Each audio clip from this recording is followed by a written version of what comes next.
eu estou um pouco ansioso hoje, porque hoje quando você estuda, cada mensagem dessas são muitas e muitas horas de estudo. São 30, 40 horas estudando para que eu possa subir aqui, conversar com vocês e expor alguma coisa da palavra de Deus. Essa semana deu tudo errado no meu estudo. Eu fui para Belém, esqueci o meu carregador lá do computador, então eu não tive acesso à minha biblioteca, a forma como eu estudo normalmente. Então eu tive que voltar para o feijão com arroz, de pegar a Bíblia em papel, em hebraico, e fazer tudo e transportar isso para o papel. Roubei o computador da Arit, né? Tá aqui, ela está sem computador, porque eu precisei pegar o dela. E enfim, é aquela semana cheia de desafios. E mais um desafio, porque junto com as horas de estudo vem as horas de oração. Porque é muito fácil transformar isso aqui numa palestra. É muito fácil transformar isso aqui numa exposição acadêmica, né? E esquecer de que não é para isso que nós viemos aqui, que nós viemos aqui para ouvir a palavra de Deus, a vontade de Deus para as nossas vidas. E aí o Espírito Santo ficou me incomodando essa semana inteira. Eu orando e a semana inteira uma vozinha falando no meu ouvido: eu quero que você leia o que você escreveu. E aquele desafio enorme, né? 17 anos de ministério, eu nunca li o que eu escrevi. Eu sempre resumo para vocês o resumo do resumo do resumo do resumo de tudo que eu escrevi. Mas eu não vou fazer, não vou contra a vontade do Senhor, ou aquilo que eu sinto que o Senhor está me direcionando a fazer. Então você vai precisar, talvez, se você é muito desconcentrado, de uma atenção particular hoje. Porque hoje eu vou fazer uma leitura do meu entendimento do texto. E nós estamos começando uma série nova de estudos. A partir de hoje até mais ou menos o comecinho de agosto, nós vamos estudar e vamos nos aprofundar no livro de Josué. E vamos estudar todos os capítulos do livro de Josué. A ideia é que nós terminemos esses 3, 4 meses com o livro de Josué inteiro conhecido. Aqui na nossa igreja, se você nos visita, nós fazemos isso normalmente. Nós já estudamos juntos 1º e 2º Coríntios, todo o livro inteiro, de capítulo a capítulo, de capa a capa.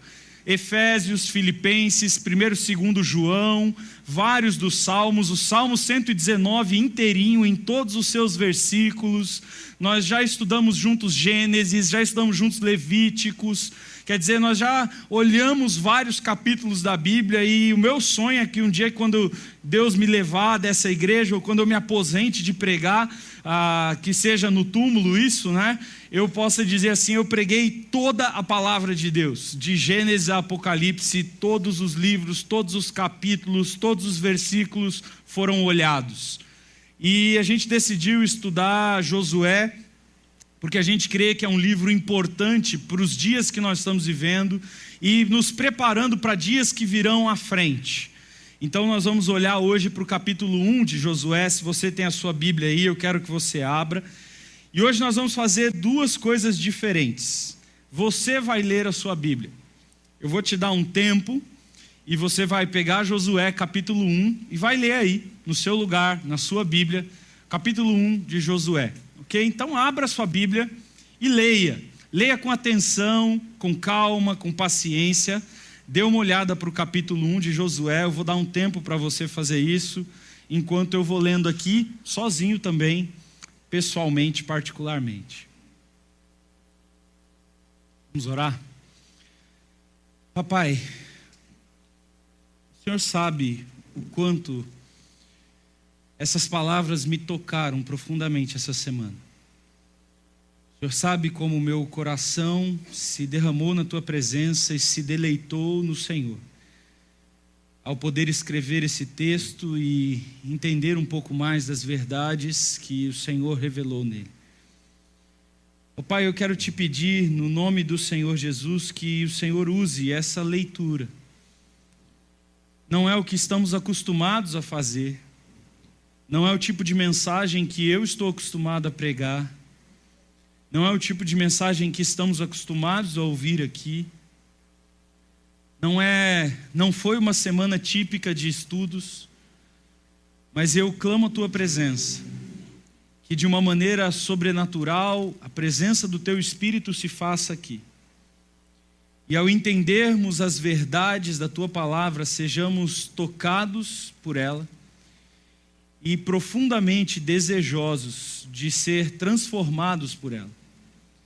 Que possamos ser vasos nas tuas mãos, moles, barro novo, disposto a ser moldado pelas Escrituras, dispostos a sermos transformados pela verdade que está no teu texto. Fala conosco, Senhor, é o que eu peço no nome do Senhor Jesus Cristo. Amém? O maior de todos os líderes de Israel, que tirou o povo de Israel da escravidão, que abriu o mar, que fez a água jorrar, que fazia comida cair do céu, aquele homem que viu Deus face a face, que transcreveu os 613 mandamentos da lei do Senhor e os 5 primeiros livros da Bíblia, o Pentateuco. Esse homem que conduziu o povo de Israel durante 40 anos pelo deserto e que anunciava a vontade do Senhor de primeira mão, morreu. E agora, Josué tem que liderar o povo no lugar do maior homem da história de Israel. O que faria você? Como você se sentiria no lugar de Josué nesse momento, tendo que substituir o maior de todos os homens? Josué não era um menino despreparado para a tarefa. A Bíblia nos relata lá no livro de Números que desde a saída do Egito, Josué já era um grande líder da nação de Israel. Na verdade, ele teve inclusive o nome dele mudado lá no comecinho. O nome dele era Oséias, que significa salvação.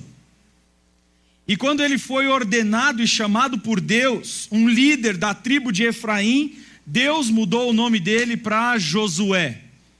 Yehu Yeshua, aquele Senhor que salva. Deus salva, o Senhor salva, Yahvé salva. Agora é o seu nome. Logo no começo da saída do Egito, ele foi um grande líder. Ele foi o líder do exército que enfrentou a primeira guerra, os amalequitas. E ele venceu os amalequitas no deserto.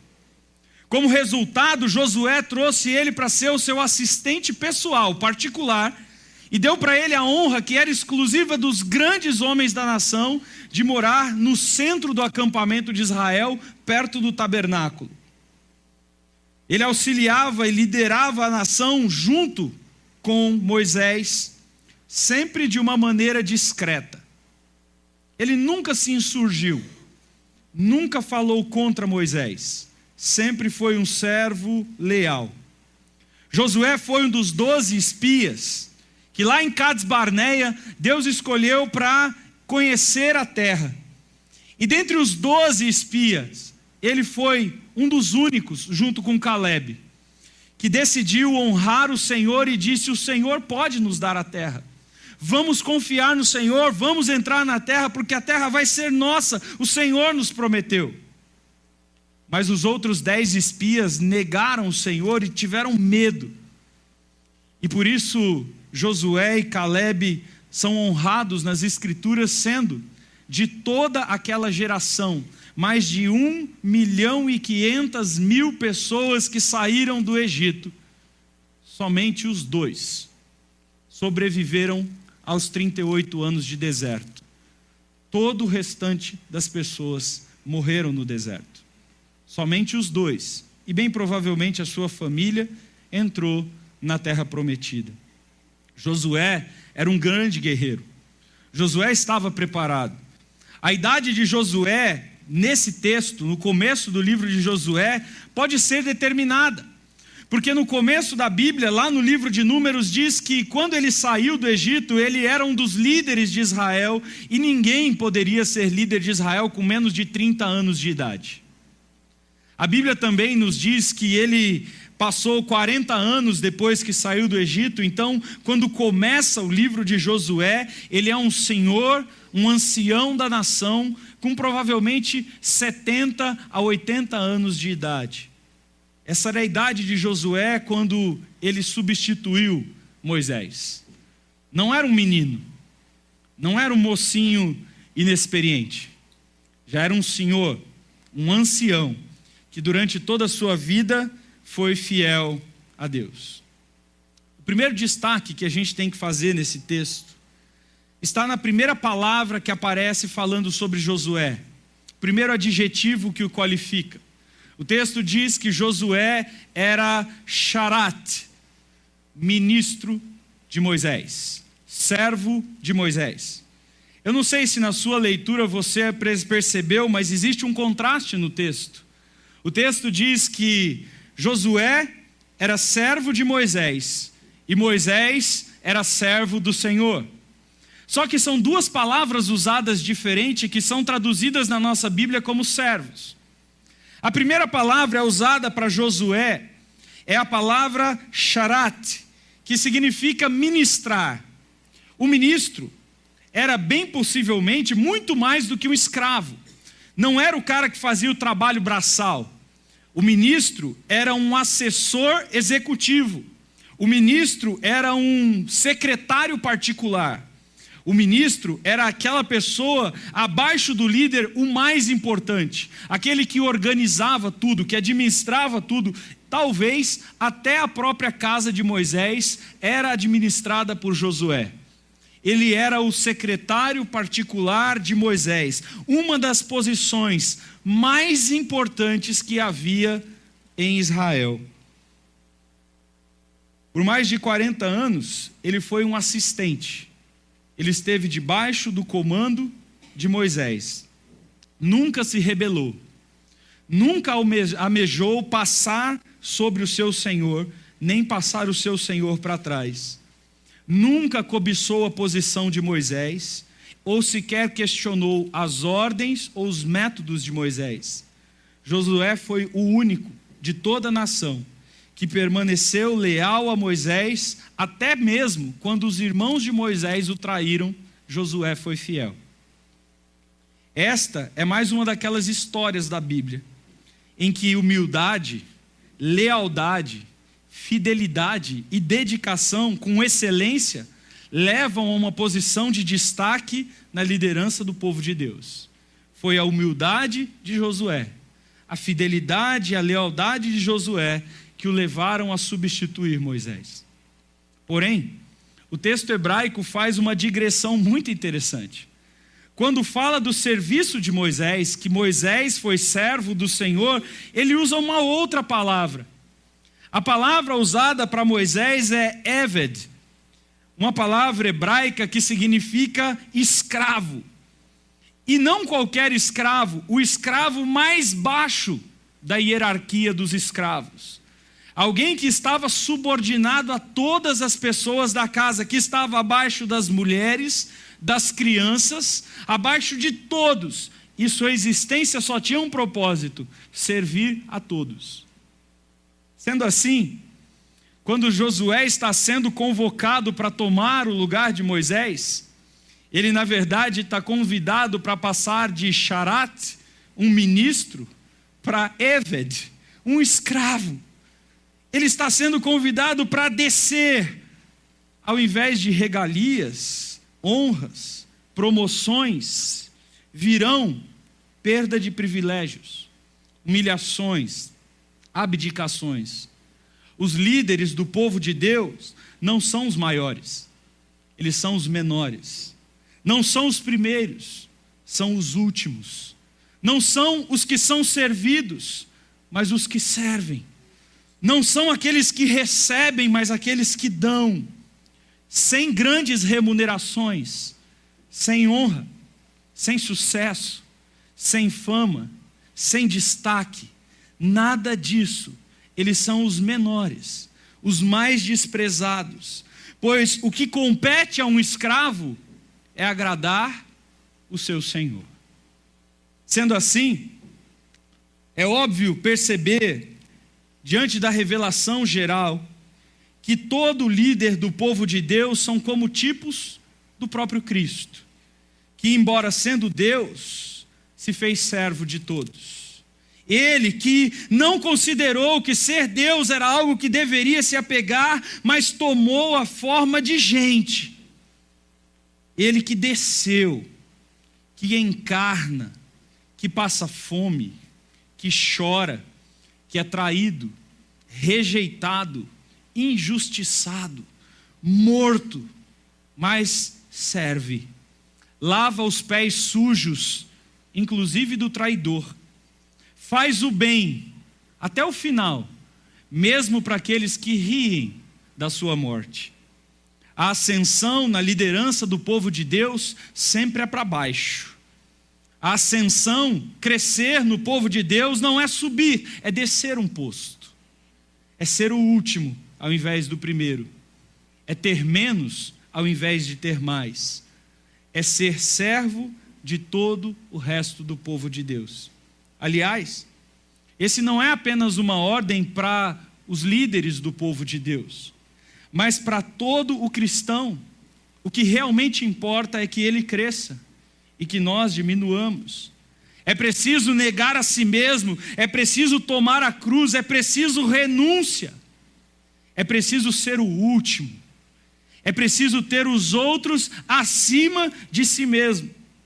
É preciso servir, porque a Bíblia diz que é melhor dar do que receber. É necessário deixar de lado orgulho, egoísmo, autoestima. É preciso reconhecer que nós não somos nada, que nós não temos nada, que dele, por ele, para ele são todas as coisas em tudo o que fazemos, mesmo nas mais simples, quer comamos, quer bebamos, que tudo seja para a glória dele. O que importa é ele, não nós. Nós nos alegramos, como diz Paulo, em perder, em sofrer, em diminuir, em sermos humilhados, espancados, esquartejados, devorados nas arenas e morrermos, porque nós não somos nada. Quem importa é ele. Um servo vive para agradar o seu Senhor, não a si mesmo. Esta introdução do livro, essa mudança de charat para eved, de ministro para servo, é muito importante. Principalmente porque desse homem Josué é dito, tem promessas enormes para ele. Vitória sobre todos os inimigos, muralhas que serão derrubadas, gigantes que serão mortos, derrotas militares que seriam inacreditáveis. Ele conseguirá derrotar todos os seus inimigos. A posse da terra que ele pisar os pés é o que ele tem de promessa. A propriedade da terra. Uma terra que não é qualquer terra, é uma que emana leite e mel. Ele tinha que lembrar, logo no começo, que nada disso vinha dele. Nada disso era pelas forças dele, dos braços dele. Nada disso dependia das suas estratégias militares, das suas habilidades de guerra ou de qualquer capacidade que ele tivesse. Não. Ele não estava lutando as suas próprias batalhas, nem vencendo com seus próprios méritos. A vitória, sempre, sem exceção, era do Senhor e para a glória do Senhor. Josué era apenas um escravo, um servo, pequeno e humilde, que tinha sobre si um grande Senhor. E ele é que é o Senhor dos exércitos, a quem Josué comandava. Agora, o texto vai seguindo e diz que ele é comandado a se dispor. Diz o texto, disponha-te. Segundo um dos comentaristas bíblicos, esse é um termo militar que significa sentido. Esteja de prontidão para a batalha, se levante, se prepare, alerta. Essa palavra significa muitas vezes uma conotação de vitória antecipada. Você já é vencedor antes mesmo da guerra começar. É isso que Deus está dizendo para Josué. Eu vou te dar a terra. Quando o Senhor dos exércitos sai para a guerra, a vitória não é uma possibilidade, é uma certeza. Sabedor de sua posição subordinada, o soldado então agora é convocado à prontidão imediata e as ordens são dadas, e são elas: cruze o rio Jordão. Ainda que o rio Jordão não seja um rio caudaloso e profundo, na verdade é um pequeno corguinho. Essa não era uma tarefa nada fácil. Quando nós lemos a narrativa do capítulo 3, nós encontramos uma daquelas deucidências, porque o povo de Israel chega à margem do Jordão no período de cheia. Era um rio que estava fundo. O fundo do rio era rochoso e escorregadio. As águas eram assustadoramente rápidas, poderosas e turbulentas. Um rio furioso de águas bravias que jogavam de cima troncos, pedras e lama. Tudo era arrastado pelo caminho. Isso sem falar que a ordem diz que todo o povo tinha que cruzar junto com ele.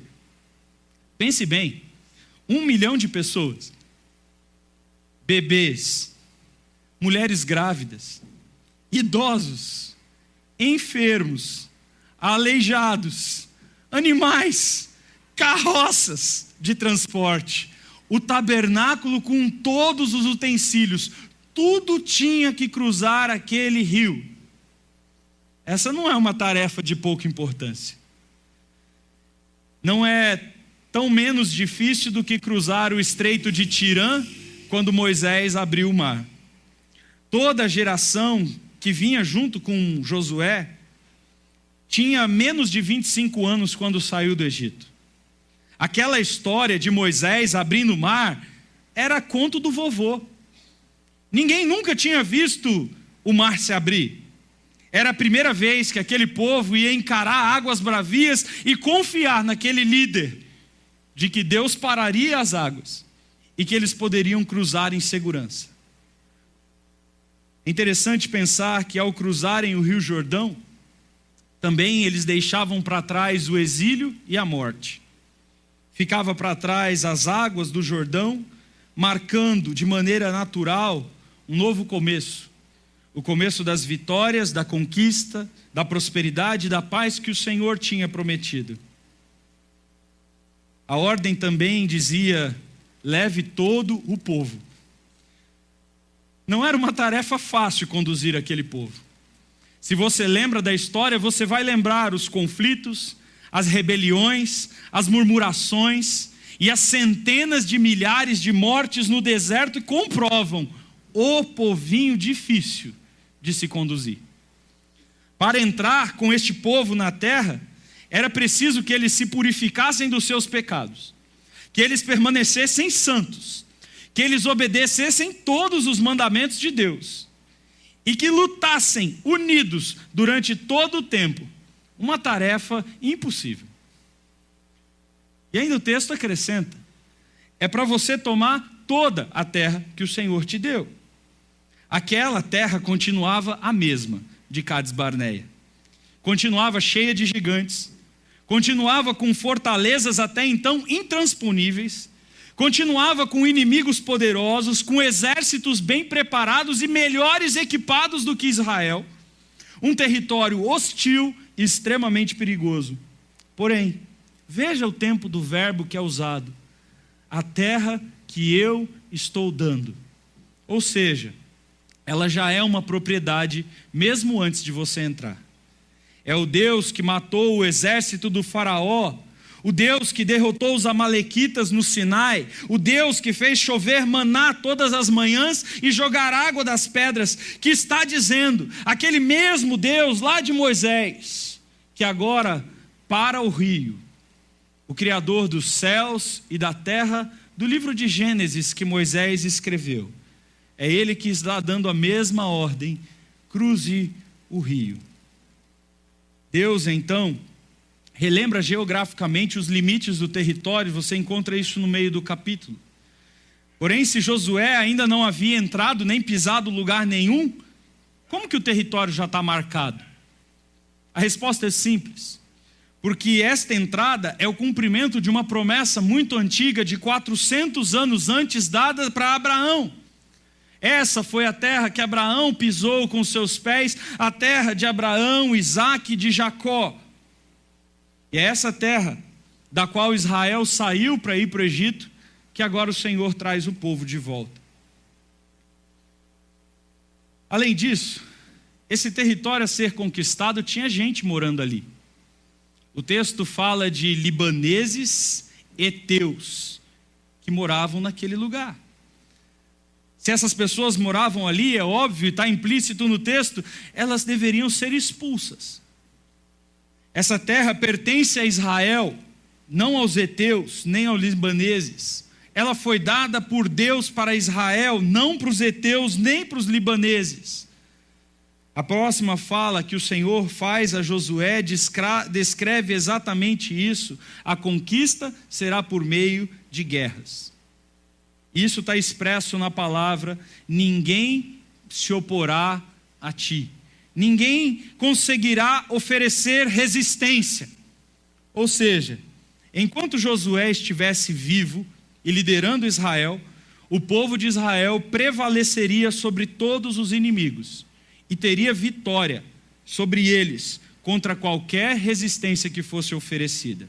Sim, pensa bem, Deus manda o seu povo, o povo de Israel, para enfrentar oposição. Ele não dá um terreno baldio, uma terra livre de moradores. Ele manda esse povo para uma terra cheia de inimigos poderosos. A promessa não é que eles não irão enfrentar qualquer tipo de oposição. A promessa é que eles serão livres no meio da oposição. Não será uma tarefa fácil. Deus não nos dá coisas de mãos beijadas. Deus diz: se forem fiéis, prevalecerão e vencerão todas as adversidades. Veja, Deus nunca promete para o seu povo vida fácil. Não há promessa de ausência de problemas, oposição ou obstáculos. É no meio dos problemas e no meio das oposições que Deus livra seu povo. É por meio de vitória na tribulação, não ausência de tribulação, que Deus se mostra poderoso, protetor e salvador.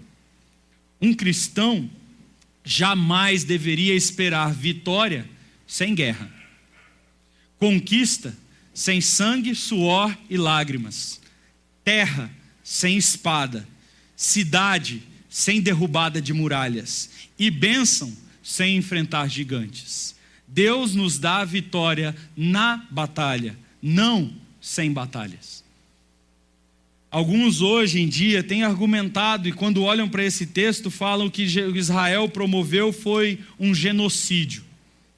Israel estava roubando a terra dos habitantes daquela região. Olhando de uma maneira geral, puramente humana, partindo de um pressuposto de que não existe Deus, ou de que se Ele existe, não interfere na terra, sim, é verdade, foi um genocídio. Porém, nós não partimos desse pressuposto. Nós cremos que existe um Deus. Nós cremos que Ele é o Criador de todas as coisas, como Moisés tinha acabado de escrever em Gênesis.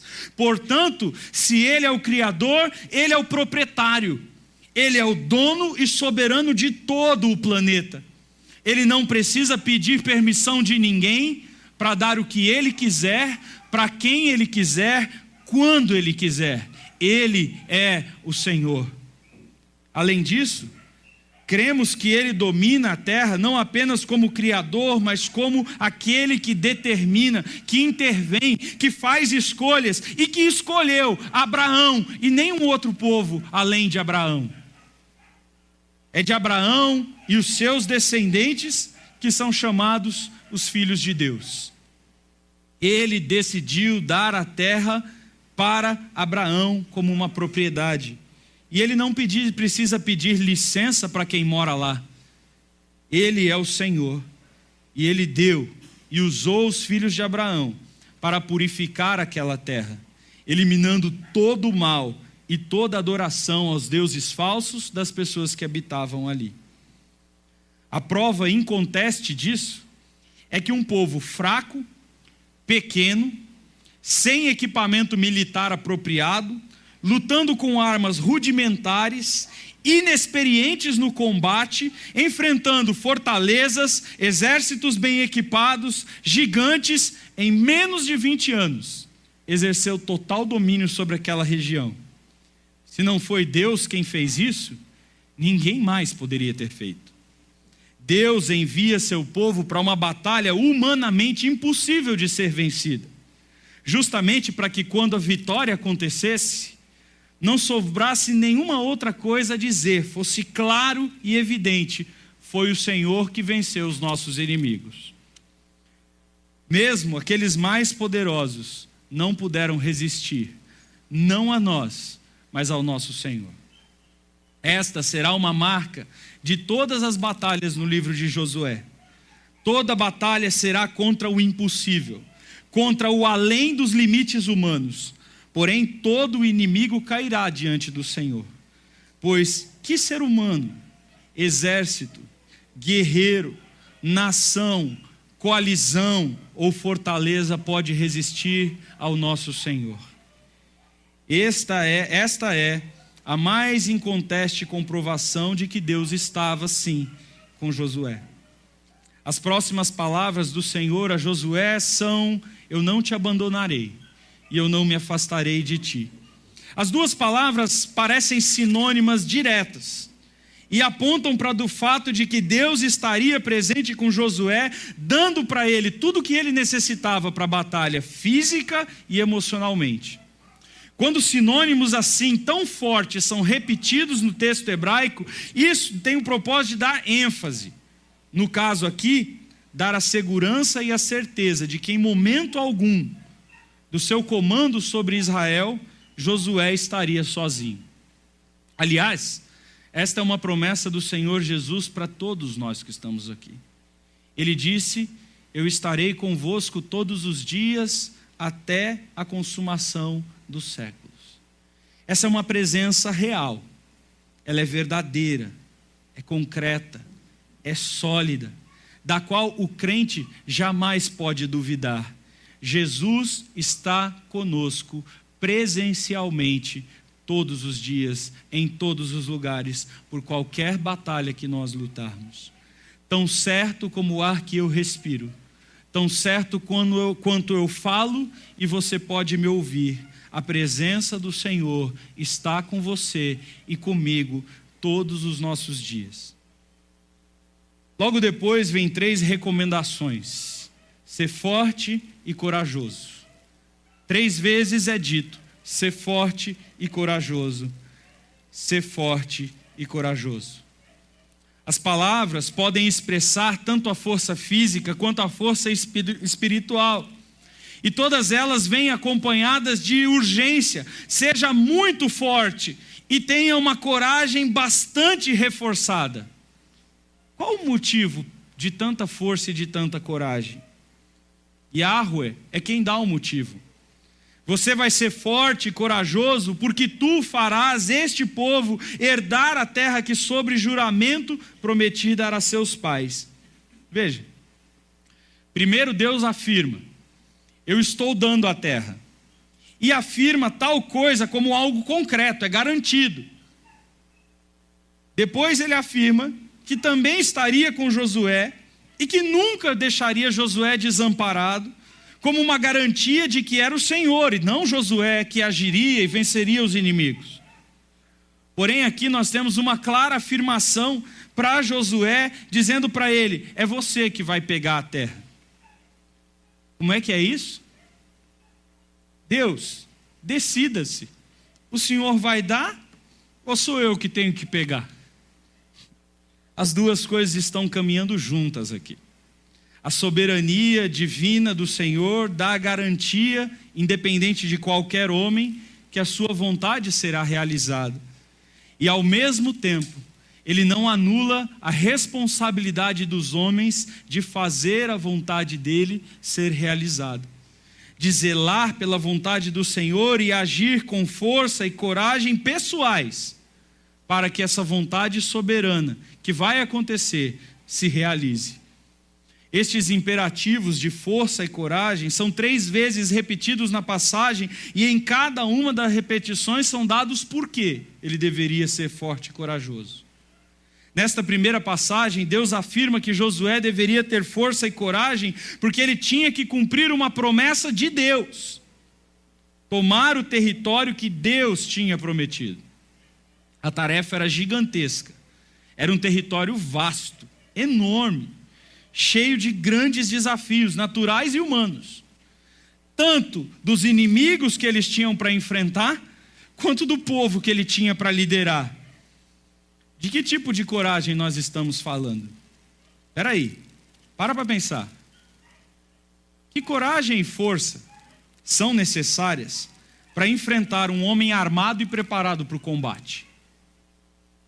Que coragem e força são necessárias para lutar contra carros de guerra, cavaleiros, flecheiros e uma nação sabiamente mais forte e melhor preparada para o combate? Que coragem você precisa para enfrentar isso? Que coragem e força são necessárias para depois da vitória matar tudo e todos? Que coragem e força são necessárias para matar bebês, mulheres, crianças, homens e depois incendiar tudo? Que coragem e força são necessárias para andar por uma cidade vendo ouro, prata, objetos preciosos, joias à mão e não pegar nada, tocar fogo em tudo e sair de mãos vazias? É dessa coragem e força que nós estamos falando. Não são muitos homens na terra que têm esse tipo de coragem. Os porquês adicionais para força e coragem também não são fáceis. O segundo exigia que fosse extremamente zeloso na obediência da lei dada por Deus. Pensa bem, são 613 mandamentos, e a obediência que Deus exigia era radical, nos mínimos detalhes. Isso exigia organização, meticulosidade, atenção extrema, conhecimento profundo da lei e coragem para executá-la. Pensa bem, pessoas tinham que ser apedrejadas. Gente tinha que ser punida com a morte se pecasse. Pensa bem no que Deus está pedindo. O acampamento precisava ser limpo e purificado. Imagina limpar e purificar 1 milhão de pessoas. Tudo deveria ser conduzido com cautela e extremo detalhismo. Por isso o texto deixa claro, 2 vezes, para que sejam bem-sucedidos. Obedeçam toda a lei que Moisés deu para vocês. Ou seja, tudo precisava ser cumprido para que a missão fosse executada. Se uma só coisa fosse deixada de lado, a terra não seria conquistada, a promessa de Deus não seria cumprida, e Josué não teria completado os propósitos de Deus para a sua vida e o seu chamado. Na segunda ordem, além do porquê, é dado para Josué também o como. A lei deveria ser repetida continuamente ao povo, de dia e de noite. Agora, não é simplesmente uma lei qualquer, exigia reflexão, exigia introspecção, meditação constante. Não eram somente rituais a serem cumpridos, nem regras arbitrárias como das outras religiões pagãs. Não, as regras tinham um propósito íntimo dentro do ser de cada pessoa. A lei de Deus tinha o propósito de sondar os corações dos homens, de trazer à tona os pecados mais secretos da alma. Não era uma lei qualquer, toda ela tinha o propósito de apontar pecados. E quem gosta de ouvir sobre os seus pecados? Quem gosta de ter as suas fraquezas reveladas? A lei de Deus tinha uma finalidade: mostrar que todo pecador precisava ser punido, e a punição, a morte. Pela graça e pela misericórdia, Deus, para a maioria dos casos, proveu um sacrifício. E era esta a finalidade da lei: produzir homens quebrantados, que confessassem pecados, que se arrependessem dos seus pecados, que estivessem dispostos a abandonar os seus pecados e a pagar o preço, fosse ele qual fosse, inclusive com sacrifícios. Quanta coragem e força são necessárias para olhar para dentro das nossas almas sombrias e tenebrosas. Quanta coragem e força são necessárias para tratar profundamente, até as últimas consequências, os seus pecados. Quanta coragem e força são necessárias para vir diante do público e confessar os seus pecados diante de todo o povo. Quanta coragem e força são necessárias para arcar com todas as consequências dos seus pecados. Quanta coragem e força são necessárias para confrontar os pecados de um irmão, até mesmo sabendo que ele poderia morrer por causa do pecado dele. É dessa coragem e força que esse texto está falando. Este não é um livro qualquer. Seguimos um Deus santo. Ele exige para si um povo santo. Santidade exige muita força e muita coragem. Santidade não é para os fracos. Ou seja, essa não era uma batalha qualquer. Não era uma invasão qualquer de terra. Era uma promessa de Deus que estava sendo cumprida.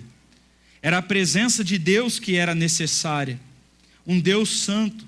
Ninguém venceria nenhuma batalha se ele não estivesse presente, e se eles não fossem santos, ele não estaria.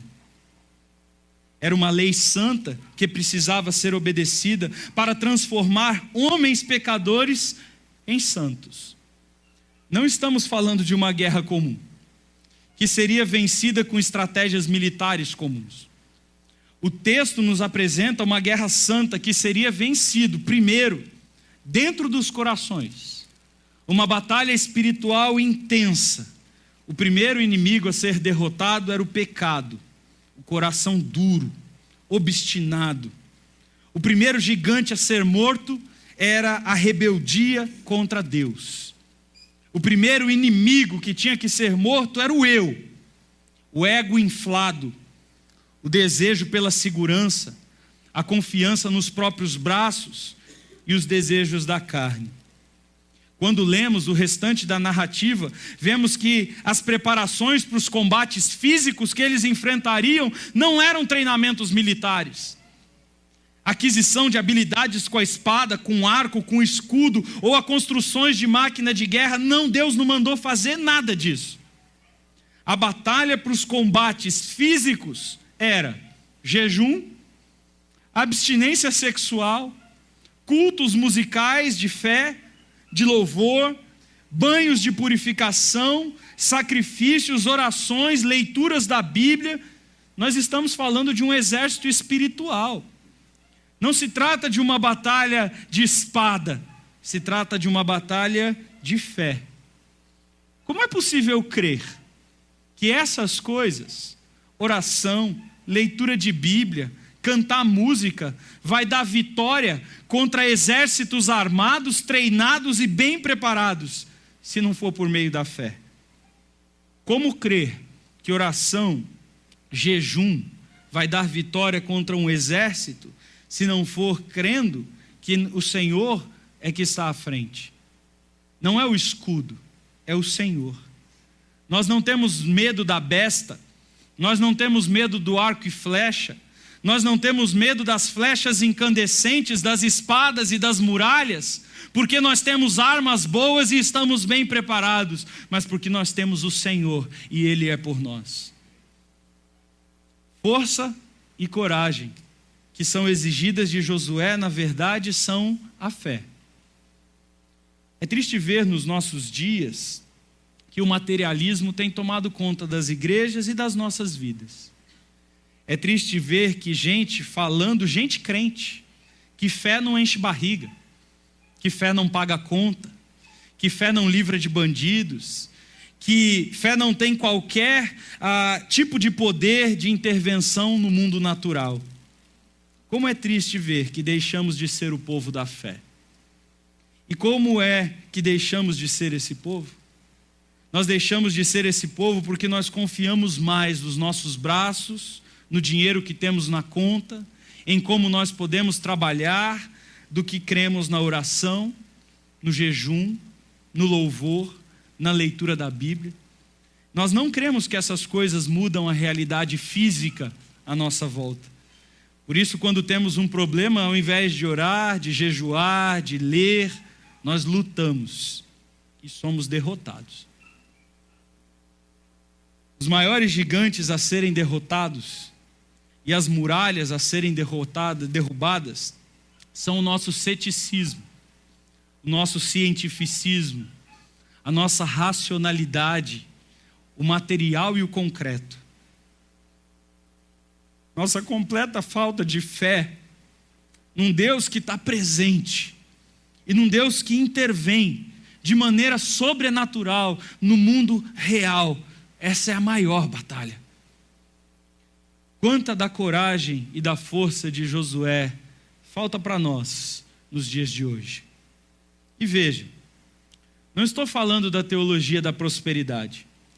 Eu não estou falando de conquistar uma localização geográfica, o carro, casa e dinheiro, mas da nossa batalha, da batalha que nós, em Cristo, fomos chamados a lutar, anunciar o Evangelho, sermos luz do mundo, sal da terra, de conquistarmos vidas para o céu, de venha o teu reino, seja feita a tua vontade. É disso que se trata, sempre foi. Quantas vezes nós não ficamos paralisados e com medo diante do gigante da vergonha de pregar o Evangelho para alguém? Ele vai pensar que eu sou um idiota, eu não vou ter argumentos suficientes, ele não vai acreditar, vão rir da minha cara. Para essa pessoa não adianta falar. Quantas vezes não ficamos aterrorizados diante dos gigantes das muralhas morais, de ser demitidos do trabalho, de sonegarmos impostos, de usarmos meios ilegais, gatunete, de burlarmos a lei por meio de amigos políticos influentes? Nós temos sido derrotados por esses gigantes e por essas muralhas. O que tem derrotado as nossas vitórias e as nossas conquistas de conseguir a terra prometida dos corações dos perdidos são gigantes e muralhas exteriores. Não são. São aqueles que estão dentro de nós. A batalha espiritual que precede o combate. É disso que nós precisamos. Temos sido derrotados por não obedecermos às ordens de Deus, por não crermos na oração, no jejum, na leitura da Bíblia, por não crermos que essas coisas é que vencem os nossos inimigos, por não crermos que Deus age, que Deus intervém, e até repetimos essas coisas, cantamos na igreja, mas na hora do vamos ver, a gente age pela força do nosso braço, e todas as vezes seremos derrotados se não confiarmos no Senhor. As últimas palavras de Deus para Josué são: não tenha medo, não fique assustado, não se aterrorize. Novamente, a ênfase aqui é espiritual e também física, pois o medo petrifica, paralisa. É o medo que impede a ação. Aquele tipo de medo que leva alguém a não obedecer a Deus, o medo de perder o amor da sua vida por parar de fazer sexo com Ele antes do casamento em obediência a Deus. O medo de perder o emprego por não executar uma tarefa contrária aos valores cristãos. O medo de falar a verdade sobre o que você está fazendo no seu computador durante as madrugadas. O medo é que levou Israel de não entrar na terra da primeira vez que eles estiveram em Cades Barneia. Foi o medo dos gigantes, o medo das muralhas, o medo de que as coisas são maiores do que Deus. E eu sei que esse é um clichê evangélico, mas é o tipo de clichê que vale a verdade que diz mais do que a vergonha de dizê-lo. Não devemos dizer a Deus o tamanho dos nossos problemas, mas devemos dizer aos nossos problemas o tamanho do nosso Deus. Sim, é isso que as Escrituras estão dizendo. Não tenha medo. Quando tomamos consciência de quem Deus é e aprendemos de que somos escolhidos dele, somos o povo do seu pastoreio, o povo que ele resgatou para si com o seu próprio poder, quando tomamos consciência das suas promessas incondicionais baseadas no seu amor leal que nunca falha, então podemos nos apoderar de uma coragem, de uma força que lança fora todo o temor e medo. A pergunta é retórica, e Deus a faz: não fui eu que te mandei? Se Deus é por nós, e Ele é por nós, quem será contra nós? Se estamos seguindo as ordens dele, podemos seguramente, de peito cheio, dizer: porque nem morte, nem vida, nem anjos, nem principados, nem poderes, nem alturas, nem profundidades, nem coisas do presente, nem do futuro, nada pode nos separar do amor de Deus que está em Jesus Cristo, o nosso Senhor. É dele que nós somos servos. É a Ele a quem servimos. Somos mais do que vencedores, diz a palavra, por amor daquele que nos amou. Um crente nunca deve ter medo. Um crente não pode ser dominado pelo medo, não pode tomar decisões com medo, não pode ficar com medo do futuro, medo das pessoas, medo da mudança de governo, medo de crise econômica, de desemprego, de ditadura, de guerra, de leis humanas. Nada pode nos fazer ficar com medo, porque nós podemos dizer: Deus nos ama. De palavras poderosas. Quem tem esse Deus não tem medo de nada. Por isso Deus repete 2 vezes para Josué: não tema, não tenha medo. Nada pode paralisar a missão cristã. As portas do inferno nunca prevalecerão sobre ela. Nada pode paralisar o testemunho cristão. Nada, nem ninguém. É claro que existem medos internos também que podem paralisar. Assim como as desculpas de Moisés diante da sarça, você lembra? Eu não sei falar em público. Não, as pessoas não vão me ouvir. Não, o faraó não vai acreditar em mim. Enfim, talvez não exista mais nada tão incapacitante como a crença de que não conseguiremos fazer algo, antes mesmo de sequer tentarmos. O grande problema nesse tipo de medo não são os gigantes ou as muralhas, mas um olhar realista para as nossas limitações. Eu não consigo, não dá, a tarefa é maior do que eu. Mas Deus sabe que nós não somos. Deus sabe que nós não podemos. Deus sabe que a tarefa é demais e muito maior do que nós. Deus sabe que nós não temos nem a capacidade, nem as habilidades necessárias. Aliás, Ele não só sabe, como Ele mesmo diz. Ele escolhe os piores, Ele escolhe os mais ignorantes, os menores, os mais fracos, os que menos são, os incompetentes, os inapropriados, os inaptos, os que nada são. São esses que Ele quer. Porque são nesses que Ele tem maior capacidade de mostrar a sua glória, o seu poder, o seu nome e a sua grandeza. Ele gosta de usar justamente esses mais fracos, para que no fim, quando Ele obtiver a vitória, por maior que ela seja, só restará uma única fala: não dá para acreditar. Ele conseguiu?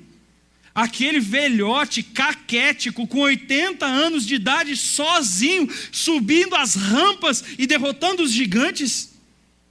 Como isso é possível? Só pode ser um milagre. Só Deus mesmo. Sim! Não há fala mais poderosa do que essa e não há vitória melhor. Só essa, só Deus mesmo por mim. Estes homens ressaltam os poderosos feitos do Senhor Eles fazem o nome do Senhor famoso na terra e não seus próprios nomes. Exatamente por isso, depois da exposição de todos o porquê e do como, Deus lembra a Josué que ele não deve temer, nem se amedrontar. E não deve temer não porque o desafio seja grande demais, ele é. Nem porque o desafio seja impossível de ser feito humanamente, é mesmo. A ausência de qualquer medo ou temor está não em quem Josué é, ou naquilo que ele tem capacidade de fazer, mas em quem Deus é e no que ele tem capacidade de fazer. O medo sempre é um agrandamento de quem nós somos e do que nós podemos fazer. O medo sempre é um agigantamento das coisas, de quão difíceis elas são. E sempre é um apequenamento de quem Deus é e do que Ele pode fazer. Que Ele cresça e que nós diminuamos. E não há situação mais clara e que isso se ressalte mais quando Ele nos manda fazer coisas impossíveis de serem feitas. Nós não temos a capacidade. O final do texto é muito interessante. A estrutura da passagem deixa claro que a confiança no Senhor é o centro de todas as coisas. O centro, a parte mais importante desse texto é a pergunta: não fui eu que te mandei? Todas as batalhas que Josué enfrentaria, a força, a coragem que ele deveria ter, estavam focados não nele, não no povo, não nos gigantes, mas no Senhor. E na promessa de que se ele obedecesse à lei do Senhor, ele teria sucesso garantido. A última nota a ser feita está nos tempos do verbo, do versículo 5 e versículo 9. No versículo 5 diz assim: eu fui com Moisés. No final do versículo 5, futuro, eu serei contigo.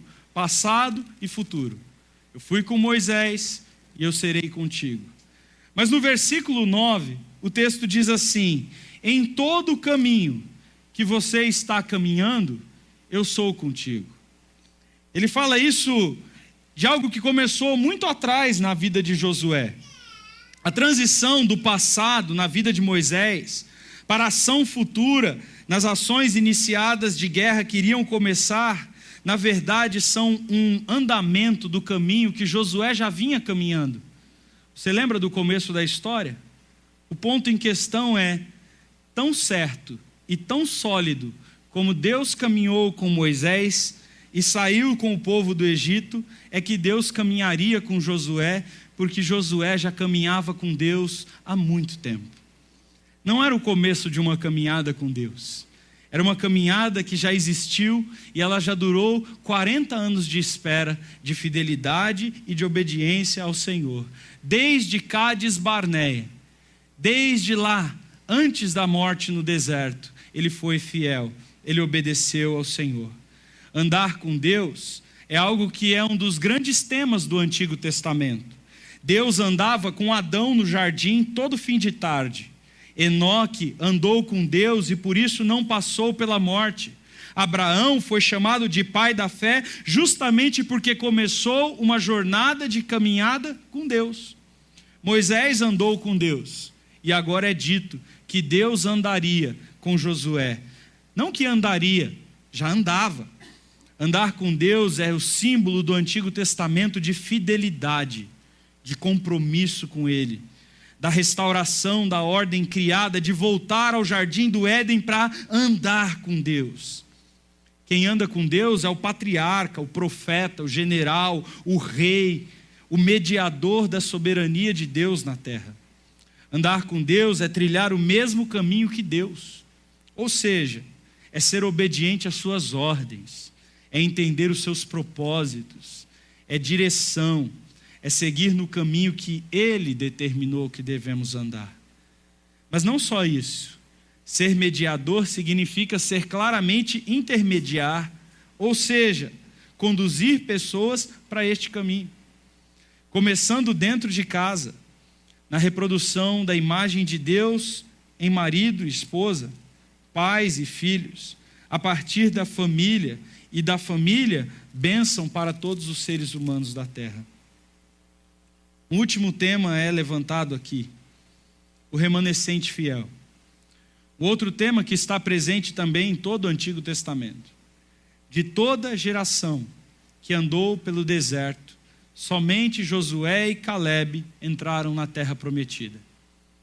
Até mesmo o amigo de Deus, o homem que via Deus face a face, que escreveu os primeiros 5 da Bíblia, o maior homem, 5 livros da Bíblia, o maior homem do Antigo Testamento, não andou com Deus no deserto. No final da sua vida, ficou irado, desobedeceu e não entrou na terra. Moisés não entrou na terra, mas Josué entrou. Somente os fiéis entram na terra prometida, e recebem as bênçãos que seguem a esta entrada: prosperidade e paz, sucesso, é o que Deus diz. O tema da fidelidade a Deus é rememorado aqui. Em todo caminho que você está caminhando contigo, seu Deus irá contigo.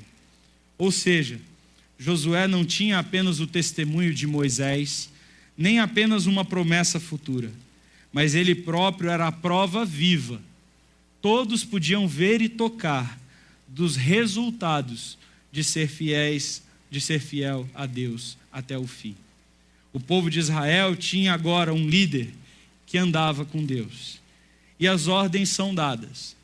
O final do capítulo vai dizer para a gente qual é o centro dessa ação. O que vocês têm que fazer para que entrem na terra do seu Deus, que o seu Deus dá para vocês para possuírem. A gente já viu essa ordem. Um centro que é na obediência a Deus. Lembrem-se do que Moisés, servo do Senhor, ordenou para vocês. É isso que Josué diz para o povo. E um centro na responsabilidade comunitária. Até que o Senhor conceda descanso aos vossos irmãos e a vós outros. O povo de Israel tinha que entrar na terra junto. Uma das coisas que fica bem claro nesse final é a ênfase em todos juntos conquistarem toda a terra que Deus prometeu, para que todos tenham tudo o que Deus prometeu. A promessa de Deus é comunitária. As conquistas são comunitárias. O pensamento é toda a comunidade esteja suprida de todas as coisas, ou seja, um território completo, pacificado, tendo todos os grandes inimigos derrotados, com terras férteis, com acesso à água, com cidades seguras, enfim, todos sejam supridos de todas as coisas. É assim que a bênção de Deus é viabilizada. Não podemos deixar de relembrar o passado aqui. Moisés fez isso ao escrever ao Pentateuco e adicionou isso na lei de Deus. Agora que vocês vão entrar na terra, lembrem-se de como vocês saíram dela. Por que vocês saíram da terra? Porque vocês foram infiéis, porque vocês eram egoístas. Você lembra da história? O irmão vendendo o outro como escravo por causa de ciúme e inveja. Rúben, o filho primogênito de Jacó, era imoral e fez sexo com uma das esposas do seu próprio pai. Moisés destaca tudo isso. Judá, o líder de Israel, não quis dar para sua nora o filho que ela merecia ter, e ela precisou mentir para conseguir isso por meio de prostituição. Simeão e Levi, primeiro perde a primogenitura, o segundo perde a terra porque eles eram violentos. Sendo assim, agora que eles vão entrar de novo na terra, Deus está dizendo: vocês lembram por que vocês saíram dela? Vocês saíram dela porque cada um estava preocupado consigo mesmo e não com o outro. Agora vocês vão entrar na terra e só vão entrar nela, só tem uma condição: que vocês façam tudo juntos. Sejam unidos, que desfrutem da sua bênção particular, somente quando todos puderem fazer o mesmo. O povo de Israel, representado aqui por todos os líderes, por todas as tribos, disseram: sim, é isso que nós queremos. Talvez eles iriam se arrepender, nós vamos ver isso na batalha de Ai. Por fim, a frase que toma todo o capítulo é repetida, agora pelo povo. Deus tinha dito isso, Moisés tinha dito isso, agora o povo diz isso: tão somente seja forte e corajoso. Veja bem, nós todos, povo de Deus, nós não temos o poder de nós mesmos adentrarmos qualquer pessoa no céu.